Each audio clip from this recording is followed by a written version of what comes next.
Assalamualaikum warahmatullahi wabarakatuh. Saya Renal Kevin Nathaniel dari Prodi Teknologi Hasil Perikanan dengan stambuk S109-2019-21025.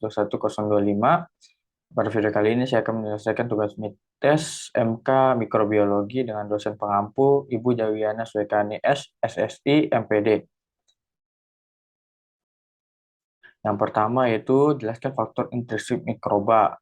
Faktor intrinsik mikroba ialah faktor yang mempengaruhi pertumbuhan mikroba, baik mempercepat atau memperhambat pertumbuhannya. Adapun contoh faktor intrinsik adalah pH, aktivitas air, potensial oksidasi reduksi, kandungan nutrisi, senyawa antimikrobia, dan struktur biologis. Kemudian untuk pertanyaan yang kedua, yaitu jelaskan faktor ekstrinsik mikroba. Yaitu faktor ekstrinsik mikroba adalah faktor-faktor yang berasal dari luar bahan pangan, baik dari lingkungan, penyimpanan yang dapat mempengaruhi bahan pangan dan pertumbuhan mikrobia. Contoh faktor ekstrinsik adalah suhu penyimpanan, kelembapan relatif, kemudian komposisi gas. Kemudian pertanyaan yang ketiga, jelaskan faktor implisit mikroba. Faktor implisit mikroba adalah parameter biotik yang mempengaruhi jumlah dan jenis mikroorganisme yang terdapat di dalam produk perikanan, dan meliputi antagonisme, sinergisme, dan sitrofisme. Sinergisme adalah dua atau lebih mikroba bekerja sama dan saling membutuhkan. Kemudian antagonisme adalah kematian atau hambatan pertumbuhan mikroba yang disebabkan mikroba lain yang mempengaruhi lingkungan pertumbuhan mikroba pertama. Dan sitrofisme adalah pertumbuhan antara dua mikroba sehingga membentuk kondisi nutrisi yang memungkinkan mikroba lain untuk tumbuh. Kemudian pertanyaan yang keempat, jelaskan kurva pertumbuhan mikroba.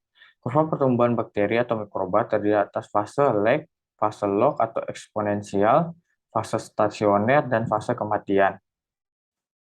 Pada fase lag, bakteri berada dalam fase adaptasi terhadap media tumbuh, bersiap untuk memperbanyak diri melalui pembelahan sel. Sedangkan fase log atau eksponensial, bakteri beradaptasi dengan media dan membelah diri sehingga jumlah populasi bakteri meningkat sangat cepat. Selanjutnya memasuki fase stasioner. Pertambahan bakteri konstan karena pembelahan sel mulai menurun kecepatannya. Akibatnya, media yang mulai exhausted.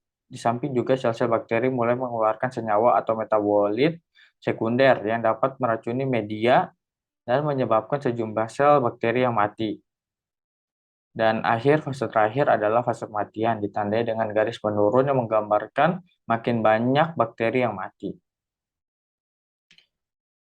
Kemudian untuk soal yang kelima, jelaskan metabolisme mikroba. Sebelum itu kita ketahui bahwa mikroorganisme dalam hidupnya melakukan aktivitas metabolisme. Metabolisme mikroorganisme merupakan proses-proses kimia yang terjadi dalam tubuh mikroorganisme.